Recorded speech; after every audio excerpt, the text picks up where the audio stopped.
माने तू।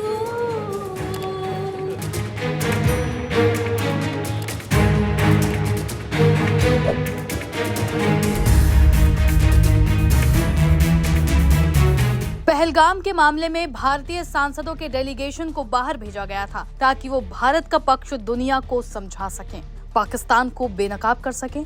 इसी सिलसिले में बीजेपी सांसद बैजंत पांडा के नेतृत्व में सर्वदलीय प्रतिनिधिमंडल में बीजेपी सांसद निशिकांत दुबे, फागनोन कोन्याक और रेखा शर्मा शामिल थे। इसके अलावा AIMIM सांसद असदुद्दीन ओवैसी, सतनाम सिंह सांधु और गुलाब नबी आजाद के साथ पूर्व विदेश सचिव हर्षवर्धन श्रृंखला भी अल्जीरिया और दूसरे देशों में भारत का पक्ष रखने गए थे। इन्हें 4 देशों में जाकर भारत की बात दुनिया को बतानी थी। लेकिन बीते दिनों अपने अंतिम पड़ाव अल्जीरिया में खाने की टेबल से बीजेपी की सांसद का एक गाने का वीडियो वायरल हो गया, जिसके बाद से सियासत तो गरमानी ही थी। अब इस वीडियो को पोस्ट करते हुए कांग्रेस की प्रवक्ता सुप्रिया श्रीनेत ने बीजेपी पर निशाना साधा है। सुप्रिया ने कहा, मुझे लगा सर्वदलीय मंडल हिंदुस्तान के खिलाफ एक क्रूर आतंकी हमले जिसमें 28 लोग शहीद हुए। हमारी जवाबी कार्रवाई ऑपरेशन सिंदूर पाकिस्तान की आतंकी गतिविधियों, पुंछ में हमारे 16 निर्दोष लोगों की शहादत के बारे में दुनिया को बताने गए हैं। यहाँ तो अलग ही माहौल है। इस वीडियो में साफ दिख रहा है कि बीजेपी की सांसद रेखा शर्मा हिंदी फिल्म का एक गाना गा रही हैं। उनके बगल में AIMIM चीफ ओवैसी भी बैठे हैं जो मुस्कुरा रहे हैं। इसी लाइन में आगे बाकी के सांसद बैठे हैं। वहीं जैसे रेखा शर्मा गाना पूरा करती हैं, तभी सब लोग तालियां बजाकर उनकी तारीफ करते हैं। एक बार वो 12 सेकंड का पूरा वीडियो देखिए। जाने ना माने तू या माने ना।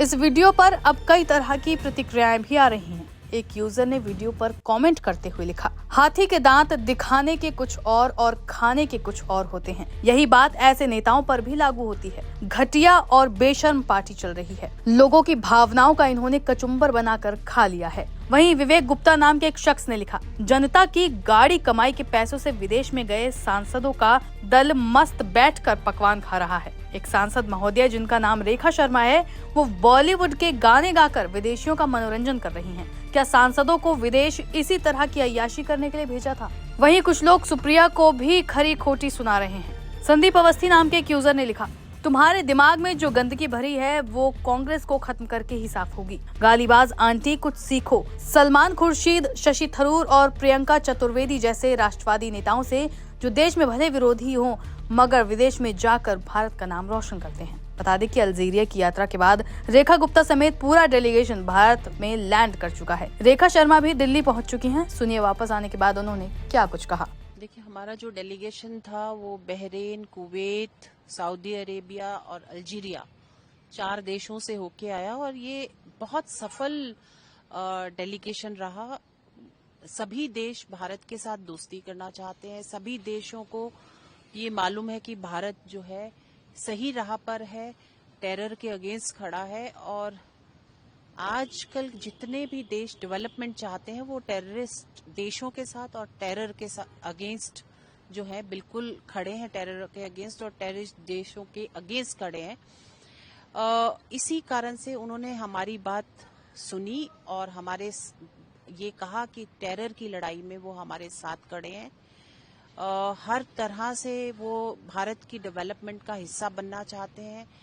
उन्हें मालूम है कि भारत जो है आने वाले समय में विश्व का सबसे तेजी से बढ़ता हुआ देश है और आने वाले समय में पहले नंबर पे रहेगा। इसलिए उनको उस डेवलपमेंट का हिस्सा बनना है और अपने देश में भी भारत के साथ साथ काम करना है। इसलिए सभी देशों ने आगे बढ़कर हमारा स्वागत किया, हमारी बात सुनी और दोस्ती का हाथ बढ़ाया।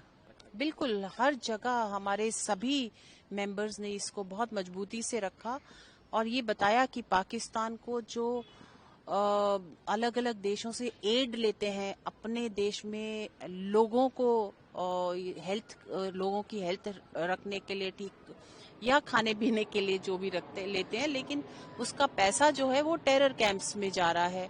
ये साफ साफ बताया गया और लोगों को ये कहा गया कि अलग अलग देशों से ये बात की गई कि अगर ये पैसा आप देंगे तो ये गलत जगह जा रहा है और इनको ग्रे लिस्ट में आएगा तभी ये लोग सुधरेंगे। और पहले भी ऐसा हुआ था, जब ये ग्रे लिस्ट में थे तो इनको प्रॉब्लम थी और इन्होंने ये टेरर कैंप्स पे कुछ कदम भी उठाए थे, लेकिन अब ये फिर से इस तरह से करने लगे हैं। तो बहुत सारे सभी देशों ने ये कहा कि ये इस पे विचार किया जाएगा और शर्तों के साथ पैसा मिलेगा उनको। तो आने वाले टाइम में पाकिस्तान के लिए परेशानियां खड़ी हो सकती हैं। ऑपरेशन सिंदूर में कुछ गलत फहमियां जैसे पाकिस्तान फैला रहा है, वैसे ही हमारी ऑपोजिशन पार्टी भी उनके साथ मिलकर कुछ गलत फहमियां फैला रही है। और उसी को हमने जो सच है और वो सच जिसके प्रूफ हमारे पास है वो सभी देशों के सामने रखे गए और ये समझाया गया। और ये बहुत अच्छा कदम था माननीय प्रधानमंत्री का कि उन्होंने ये डेलीगेशन भेजे, क्योंकि जब तक आप जाकर दुनिया को सच नहीं बताओ तो दुनिया जो है झूठ पर विश्वास करने लगती है। और इन डेलीगेशन के प्रूफ्स के साथ जब हमने सच बताया तो दुनिया को विश्वास हुआ हमारी बात पे। ऑपरेशन सिंदूर में भारत को जो सफलता मिली है वो हमने बताया और क्यों जरूरी था।